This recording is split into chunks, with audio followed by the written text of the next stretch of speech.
Hello again, everybody. Welcome back to episode 3. Today, I'm going to be taking a look at this, my pokey stick. So, anybody who has a Mosin Nagant hopefully has the bayonet that goes with it. You've seen this rifle before in my first video. This is my 1943 Ishvek made Mosin Nagant, chambered in 7.62 by 54R. R, by the way, does not stand for Russian, stands for rimmed, in case anybody's curious. I'm sure you all know that, but I do hear that come up every once in a while. 54R, 54 Russian. It's not, the R stands for rimmed. It's a rimmed cartridge. But anyway, when I bought this rifle from a local gun shop, came with a bunch of stuff. Came with the sling, which was in a bag. The rifle was absolutely caked in cosmoline, so the bag was essentially tied up and attached to it. It was actually attached to the bayonet, which was strapped to the side using a zip tie. The bayonet was with it. There was a oil can. There was the maintenance kit, or basically the little cleaning kit that came with it, which is absolutely cool. Comes with a little leather pouch. The strap I've already mentioned, and then the rifle itself. Now, the bayonets, what's actually kind of interesting about these bayonets is this one does have a stamp on it. Or not a stamp, sorry, there is a serial number stamped into it. It's not electro penciled into it, which you might see from something that is maybe force stamped, or force matched, I should say. This one is actually stamped into it, so I suspect that was actually done at the time of manufacture on this bayonet. It does not match the rifle. The serial number on this is 9882, and my rifle is a 3412. Everything else on the rifle matches. The bayonet does not. There's a couple of reasons why I have heard that might be the case, that they did not issue the bayonets with the rifles at the time. I suspect it's more likely just because these were thrown into crates and they were sent to North America for sale. Anytime between 1945, when the war ended, and 2021, when I happened to buy this thing, it was probably tossed in a crate, thrown over to North America, and everything was just randomly piled in there. So this bayonet did not specifically match this rifle, so I did actually have a big issue in mounting it. It mounts through the mounting bracket on the side here. This basically is the barrel sleeve. This goes over the barrel. The muzzle of the barrel will stick out there, and then this goes around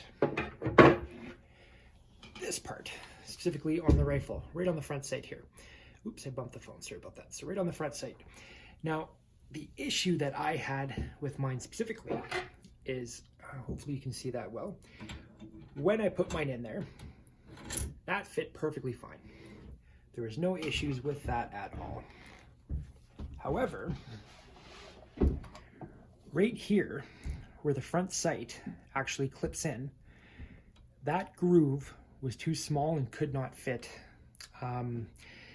the opening for the bayonet. So the opening for the bayonet was too small. It would not fit the sight. So I could only twist it on about that far. The actual clip, or the locking piece here, would not clip into place. And that was causing issues. I mean, I could still shoot it, but you never wanted to have a problem where maybe the bayonet would fly off while you're actually at the range. Not that I think it would, but again, it was annoying. I looked everywhere, and I found a ton of articles and videos that could solve this problem, but only if the issue is my barrel sleeve, and that was not the problem. The barrel fit perfectly in that sleeve. I have seen other issues where you try to put on your bayonet, and you can maybe get it on that far. You can't actually line it up with the slot, and there's a really good, if that is the problem that you're having with yours, there's a really good video done by another YouTuber. It's Michigan Gun Rights, and he actually uses a Dremel to clean all that material out of the inside there so that he could fit it over his barrel. That was not the issue that I was having with this one. My issue was the actual groove here. So this is just gonna be a quick little, I don't even want to say tutorial, because I'm not going to show you me doing it, because I've already fixed the problem. But I'm going to show you what I did to actually solve that issue. It was not an issue with the locking piece here. It was the groove itself. So anyway, Michigan Gun Rights, he cleans out the entire inside of this barrel using a Dremel so that he can slide it over. Works perfectly fine. I've seen other videos or they will take a spare barrel. And a barrel, if you don't know, is thinner at the front, at the crown, than it is closer to the receiver. So if you have a spare barrel, you can actually ram it down in there and hammer it into place, and it will open up the sleeve, just given the friction and the gradual widening of the barrel as you ram it in, and then you just turn it around, knock it out. It's obviously a spare barrel, so you don't care if you're hitting the crown with the hammer. When I say spare, I'm probably assuming it's a junked up barrel that you took off of a rifle to replace with something that was in better shape. This one thankfully did not need that. The barrel's in immaculate shape on this one. This thing's a tack driver. It's absolutely amazing how accurate this rifle is, considering how crudely designed these were, and especially this one being a 1943, that's mid-war. Amazingly accurate. But anyway, that's another video. So very, very simple solution. You're probably going to recognize this little buddy from last video.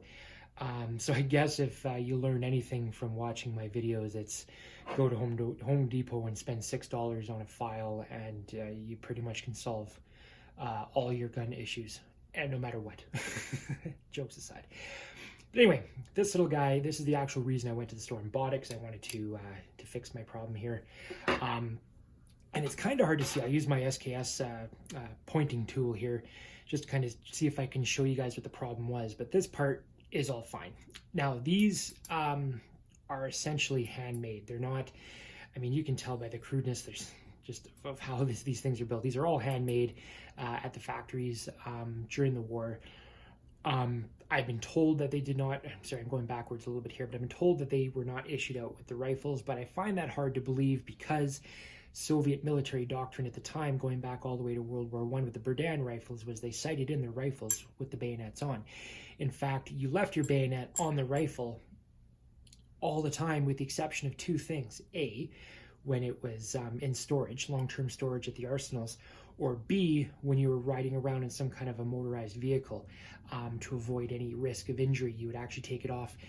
Russian soldiers did not actually even have issued scabbards that they kept on their belts like the English did or the Germans did with their bayonets, because they were more of a knife bayonet. This was actually designed to stay on the rifle the entire time. So I find it hard to believe that they would not have issued the bayonet with the rifle, given the fact that it was sighted in at the factories with the bayonet on. The doctrine suggested that you left the bayonet on the rifle at all times, given two exceptions to that rule.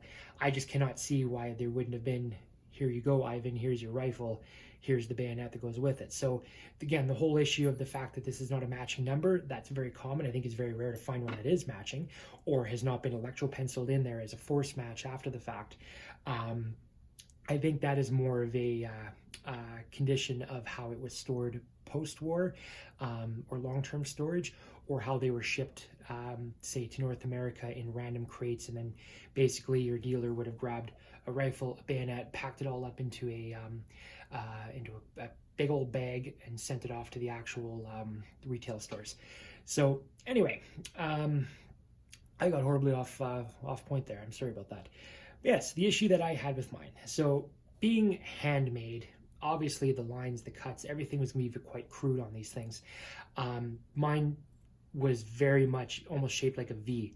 This side was quite clean, and I hope you can see that this side was quite clean. However, this part came in on an angle, and because of that, I could not fit. So if this is the front sight of my rifle, it would not fit into that part. It could go about part way in, and then it would hit the bottom part of that V. So it was almost like this. Maybe not this extreme, but it was very close to that. So again, simple solution, buy yourself a file. This is soft enough steel that your file will work on it, and using very nice gentle strokes, it was just a matter of removing that material until I got this down flat. I don't want to remove too much because I do not want this thing loose rattling around. That could impact barrel dynamics while you're firing, but I wanted to make sure that I could get this thing so that it was tight enough on there that I felt confident would lock in place, and also confident that I could actually fire it without risking any issues with vibration or anything to the barrel that might throw off its accuracy. Because again, I shoot my rifles. I don't see why anybody would buy a rifle and not shoot it unless it wasn't safe. I can see maybe wanting to do that, getting perhaps an Enfield drill rifle and keeping it on your wall because you don't want to shoot it. I get it. But me personally, I buy my rifles, I shoot them. And this is no exception to that rule. So anyway, very, very simple fix. We'll filed that down. I squared this all out. You can see this is obviously much more of a square now. I only had to file from about there down and then over. And then once that was done,